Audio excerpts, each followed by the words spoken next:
Apple نے حال ہی میں ایک بہت بڑا مقدمہ ہار دیا ہے جس کی وجہ سے انہیں اربوں کا نقصان ہوگا، جو کہ چیلنجز کے ایک سلسلے کا آغاز ہے۔ دسمبر سے ان کے سٹاک میں تقریباً 20% کی گراوٹ آ چکی ہے، جس کے نتیجے میں مارکیٹ کیپٹلائزیشن میں تقریباً $1 ٹریلین کا نقصان ہوا ہے۔ فی الحال میگنیفیسنٹ 7 سٹاکس میں سب سے زیادہ کمزور کارکردگی دکھانے والا ہے۔ نائس پر تاریخی طور پر حاوی رہنے والا ایپل اب صرف مقدمے کے علاوہ بھی متعدد مشکلات کا سامنا کر رہا ہے۔ اگست 2020 میں ایپک گیمز نے iOS فورٹ نائٹ میں ایک نیا براہ راست ادائیگی کا آپشن متعارف کرایا، جس میں ایپل کے سسٹم سے باہر 20% رعایت کی پیشکش کی گئی۔ ایپل نے فوری طور پر فورٹ نائٹ کو ایپ سٹور سے ہٹا دیا، جس پر ایپک نے فوراً ایپل پر مقدمہ کر دیا۔ یہ تنازع ایپل کی ادائیگی پالیسیز کو چیلنج کرنے کے لیے ایپک کا ایک جان بوجھ کر کیا گیا اقدام تھا۔ ایپل تمام ایپ خریداروں پر کمیشن لیتا ہے، جس میں پیڈ ایپس اور ان ایپ پرچیزز شامل ہیں، جو عام طور پر 30% ہوتی ہیں۔ یہ سالانہ $1 ملین سے کم کمانے والے ڈیولپرز کے لیے 15% ہیں۔ یہ لین دین iOS ایپ کے اندر ہی ہو جانے چاہیے اور صارفین کو خریداری کے لیے ری ڈائریکٹ کرنے کے لیے کوئی بیرون لنکس یا بٹن کی اجازت نہیں ہے۔ اس پالیسی نے یقینی بنایا کہ ایپل اپنی آمدنی کا حصہ برقرار رکھے، جس کی وجہ سے پیٹریون جیسی کچھ سبسکرپشنز iOS پر ایپ سٹور کے کنٹرول اور کمیشن کی وجہ سے زیادہ مہنگی ہو گئی ہیں۔ ایپک گیم ٹم سوئنی کی قیادت میں $30 بلین کی کمپنی کو ایپل کی $2 ٹریلین کی بالادستی کے خلاف ایک ڈیوڈ ورسز گلوتھ کی جنگ کا سامنا تھا۔ انڈر ڈاگ ہونے کے باوجود فورٹ نائٹ کی زبردست کامیابی کی وجہ سے ایپک کو ٹینسنٹ، والٹ ڈزنی اور سونی جیسے بڑے شیئر ہولڈرز کی حمایت حاصل تھی، جس نے DC کامکس، مارولز، سٹار وارز اور دیگر مقبول IPs کے ساتھ اسکنز اور کراس اوورز کے ذریعے اربوں ڈالر کمائے۔ تاہم ایپل iOS پر فورٹ نائٹ کے تمام لین دین پر 30% کمیشن لیتا تھا، جسے ٹم سوئنی ایک الیگل مونوپولی سمجھتے تھے۔ وہ 2015 سے عوامی طور پر ایپل کو تنقید کا نشانہ بنا رہے تھے، جس نے ایپک کے لیے ایپل کی پالیسیز کو چیلنج کرنے کی بنیاد فراہم کی۔ 2019 میں ایپک نے ایپل کو چیلنج کرنے کے لیے قانونی اور PR وسائل میں لاکھوں کی سرمایہ کاری کر کے پروجیکٹ لبرٹی کا آغاز کیا۔ ایپک کی جانب سے ایک ایسا اپ ڈیٹ جاری کرنے کے بعد جو ایپل کی پالیسیز کی خلاف ورزی کرتا تھا، ایپل نے فورٹ نائٹ کو اپنے اسٹور سے ہٹا دیا۔ ایپک نے فوری طور پر مقدمہ دائر کیا، جس میں مانیٹری ڈیمیج کے بجائے ایپل کے اہم ٹیکنالوجی مارکیٹس پر کنٹرول کو ختم کرنے اور ایپل کے موبائل ڈیوائسز پر کھلے پن اور جدت کو فروغ دینے کا مقصد دیا۔ ٹم سوئنی کا مقصد پرسنل کمپیوٹرز میں ایپل کی اجارہ داری کو چیلنج کرنا تھا، لیکن 2021 کے عدالتی فیصلے نے ایپل کے حق میں فیصلہ دیا، یہ طے کرتے ہوئے کہ وہ اجارہ داری نہیں ہے۔ تاہم ایپل کو کیلیفورنیا کے غیر منصفانہ مسابقت قانون کی خلاف ورزی کرنے والا پایا گیا، کیونکہ وہ بیرونی ادائیگیوں کو محدود کر رہا تھا۔ نتیجتاً ایپل کو ایپ سے باہر کی خریداروں کی اجازت دینے کا حکم دیا گیا اور وہ ایپس کو متبادل ادائیگی کے آپشنز کے بارے میں صارفین سے بات چیت کرنے سے روک نہیں سکتے تھے۔ اس دھچکے کے باوجود ایپل کنٹرول برقرار رکھنے کے لیے پرعزم رہا۔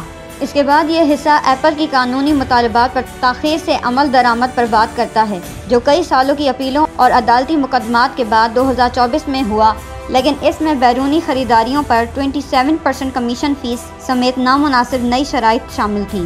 ایپل ٹیکس کی بات کی جائے، جو ایک 3 to 6 پروسیسنگ فیس ہے جو اس وقت بھی لگائی جاتی ہے جب ڈیولپر صارفین کو ایپ سٹور سے باہر خریداری کرنے کی ہدایت کرتے ہیں، جو بنیادی طور پر ان ایپ خریداروں کی نقل ہے۔ ایپک گیمز نے عدالت میں اس عمل کو چیلنج کیا، ایپل پر عدالتی احکامات کی خلاف ورزی کا الزام لگایا۔ اس کے علاوہ ایپل نے اسکیئر اسکرین نافذ کی، جو صارفین کو ایپ سٹور سے باہر بیرونی ویب سائٹس پر جانے کے خطرات سے خبردار کرتی ہیں، یہاں تک کہ نیٹ فلکس یا اسپوٹیفائی جیسے محفوظ پلیٹ فارم پر بھی ممکنہ خطرے کا اشارہ دیتی ہے۔ اس عمل کو متضاد اور ہیرا پھیری پر مبنی قرار دیا جاتا ہے، کیونکہ ایپل صرف اس وقت یہ وارننگ جاری کرتا ہے جب صارفین ایپ سٹور سے باہر پیسہ خرچ کر سکتے ہوں، جو ایک مبینہ دوہرا معیار اور صارف کی خریداریوں پر کنٹرول کو اجاگر کرتا ہے۔ ایپل اپنی ایپ ادائیگی کے بہاؤ میں کچھ بیرون لنکس کے استعمال کو محدود کرتا ہے، جس سے ڈیولپرز کو صارفین کو ایک عام ویب براؤزر کی طرف ری ڈائریکٹ کرنے پر مجبور کیا جاتا ہے، جہاں انہیں دوبارہ لاگ ان کرنا پڑتا ہے اور مطلوبہ ڈیجیٹل آئٹم کو تلاش کرنا پڑتا ہے۔ یہ طریقہ کار صارفین کے لیے ایپل کے پلیٹ فارم کو چھوڑنا مشکل بنا دیتا ہے، جس سے یقینی ہوتا ہے کہ ایپل آمدنی کا بڑا حصہ اپنے پاس رکھے۔ ایپل کا دعویٰ ہے کہ اس نے قواعد و ضوابط کی تعمیل کرتے ہوئے اپنی بنیادی پلیٹ فارم کی خصوصیات کو برقرار رکھنے کے لیے وسیع کوششیں کی ہیں۔ کورٹ نے ایپ کی فروخت پر ایپل کے 30% کمیشن کو اینٹی کمپیٹیٹو پایا، کیونکہ اس نے ایپل کو اپنی دشوارانہ ملکیت کی قیمت سے غیر متعلق بہت زیادہ منافع کمانے کی اجازت دی۔ جواب میں ایپل نے آف ایپ خریداریوں پر 27% کمیشن متعارف کرایا، جہاں پہلے کوئی فیس نہیں لی جاتی تھی۔ کورٹ نے ایپل کو صارفین کو دیگر خریداری کے آپشنز کی طرف ہدایت کرنے سے ڈیولپرز کو روکنے سے بھی منع کیا، لیکن ایپل نے مکمل صفحے کی وارننگ اسکرینز اور مواصلات میں بڑھتی ہوئی رکاوٹ جیسے نئے ہتھ کنڈوں کو نافذ کر کے جوابی کارروائی شروع کی۔ مزید برآں جج راجرز نے انکشاف کیا کہ ایپل کے وائس پریزیڈنٹ آف فائنانس نے حد کے تحت جھوٹ بولا، باوجود اس کے کہ اندرونی طور پر عدالتی حکم کی تعمیل کرنے کی وکالت کی گئی تھی۔ ٹم نے شیلر کے مشورے کو نظر انداز کیا اور سی ایف او لوکا میسٹری اور ان کی فائنانس ٹیم کو اپنے فیصلے پر اثر انداز ہونے کی اجازت دی، جو کہ ایک برا انتخاب ثابت ہوا۔ کورٹ نے اس معاملے کو شمالی ضلع کیلیفورنیا کو بھیج دیا تاکہ کرمنل کنٹیمپٹ پروسیڈنگز کی کارروائیوں پر غور کیا جا سکے، اس بات پر زور دیتے ہوئے کہ یہ حکم حتمی ہے اور اس کے بغیر کسی استثناء کی عزت کی جانی چاہیے۔ نتیجے کے طور پر ایپل یہ مقدمہ ہار گیا جبکہ ایپک جیت گیا، جو اس بات کے اختتام کی نشاندہی کرتا ہے کہ جسے ایپک کے سوئنی نے ایپل ٹیکس کا طویل قومی ڈراؤنا خواب کہا تھا۔ ایپ اسٹور گائیڈ لائنز میں اپ ڈیٹس کے بعد پیٹریون، اسٹرائپ اور فورٹ نائٹ جیسی بڑی کمپنیز کو آئی او ایس ایپ سے باہر ادائیگی کے آپشنز کو نافذ کر کے خود کو ڈھال لیا، جس سے صارفین کو نمایاں فائدہ ہوا۔ اگرچہ ایپک گیمز کو ایپل کے خلاف مقدمے سے فائدہ ہونے کا امکان ہے، لیکن یہ نتیجہ ایک وسیع تر تبدیلی کی نمائندگی کرتا ہے جو ایپل کو مالی طور پر منفی طور پر متاثر کرتا ہے۔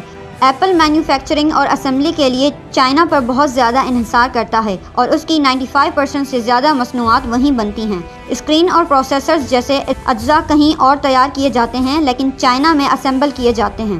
ایپل 1600 سے زیادہ فیکٹریز چلاتا ہے اور اپنے پارٹنرز کو فاکس کون کے ذریعے 5 ملین سے زیادہ لوگوں کو ملازمت دیتا ہے۔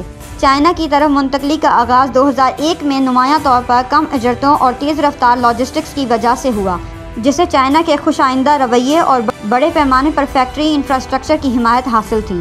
چائنا کی تیز رفتار انفراسٹرکچر ڈیولپمنٹ بشمول روڈز، ریزیڈنس اور ایئرپورٹس نے ایپل جیسی کمپنیز کو نمایاں طور پر فائدہ پہنچایا، تاہم بڑھتی ہوئی لیبر لاگت ایک چیلنج بن چکی ہے۔ 2013 سے چائنا میں اجرتیں دگنی سے زیادہ ہو چکی ہیں، جو ایک زیادہ تعلیم یافتہ اور ہنرمند افرادی قوت کی عکاسی کرتی ہے۔ نتیجتاً فیکٹری کی نوکریاں، خاص طور پر کم لاگت کا بار بار کیا جانے والا کام، نوجوان نسلوں کے لیے کم دلکش ہے۔ ایپل جو کبھی چائنا میں اسمارٹ فون کا سرکردہ برانڈ تھا، 2024 میں آئی فون کی فروخت میں 18% کی گراوٹ کے بعد صرف 15% مارکیٹ شیئر کے ساتھ تیسرے نمبر پر آ گیا، جو اس کی 8 سالوں میں سب سے بڑی گراوٹ ہے۔ ایک پریمیم اعلیٰ معیار کے پروڈکٹ کے طور پر برانڈ کمزور ہو گئی ہے، کیونکہ ہواوے اور ویوو جیسے مقامی حریف کم قیمتوں پر موازنہ کی جانے والی کوالٹی پیش کرتے ہیں۔ اس کے علاوہ ٹرمپ کی صدارت کے دوران شروع ہونے والے امریکہ چائنا تجارتی جنگ نے چائنا مارکیٹ میں ایپل کی پوزیشن کو مزید پیچیدہ کر دیا ہے۔ فروری میں چین سے تمام درآمدات پر 10% ٹیرف لگایا گیا، جو اگلے مہینے بڑھ کر 20% ہو گیا۔ اس شدت نے امریکہ اور چین کے درمیان تجارتی تنازع کو جنم دیا، جس کے نتیجے میں ٹیرف 145% تک پہنچ گئے۔ پہلے ایپل ان ٹیرف سے بچ گیا تھا، لیکن اس بار یہ متاثر ہوا۔ ایپل کے ایک تجربہ کار نے سپلائی چین کے مسائل کو ٹم سے منسوب کیا اور اس بات پر زور دیا کہ ذمہ داری سپلائی چین کے سربراہ ہونے کے ناطے ان پر عائد ہوتی ہے۔ مزید غیر ملکی کمپنیز پر چین کی بڑھتی ہوئی ریگولیٹری جانچ پر بات کرتے ہیں، جس میں کلیدی قوانین کو اجاگر کیا گیا ہے، جیسے 2017 کا سائبر سیکیورٹی قانون، جس میں مقامی ڈیٹا اسٹوریج کی ضرورت ہے۔ 2021 کا انسداد غیر ملکی پابندیاں قانون، جو مغربی پابندیوں کی تعمیل کرنے والی کمپنیز کو سزا دیتا ہے، اور آئندہ 2024 کا کمپنی قانون، جو 300 سے زیادہ ملازمین والی غیر ملکی کمپنیز کو ایک چائنا بورڈ ممبر شامل کرنے کا حکم دیتا ہے۔ یہ اس سوال کے ساتھ اختتام پذیر ہوتا ہے کہ ٹم کک ان چیلنجز کو کیسے سنبھال رہے ہیں۔ ایپل کے سی ای او ٹم کک کئی سالوں سے چائنا پر کمپنی کے انحصار کو کم کرنے کے چیلنجز سے واقف ہیں، لیکن پیش رفت سست ہے۔ 2024 میں بھارت آئی فون کی پیداوار کا صرف 14% حصہ تھا، اور اگرچہ پیش گوئیوں سے پتہ چلتا ہے کہ بھارت کی پیداوار 5 سالوں کے اندر چین کے برابر ہو سکتی ہے، تو اسی طرح کی آمدنی کا حصہ حاصل کرنے میں 10 to 15 ایئرز لگ سکتے ہیں۔ ایپل کو متعدد مسائل کا سامنا ہے، جن میں آئی فون اپ گریڈ ایپل انٹیلیجنس کا ایک مشکل آغاز، مقدمے، ٹیرف، چائنا میں بڑھتی ہوئی لاگت اور 2025 کی ورلڈ وائڈ ڈیولپرز کانفرنس میں حالیہ تنازعات شامل ہیں جو آگے اہم چیلنجز کا اشارہ دیتے ہیں۔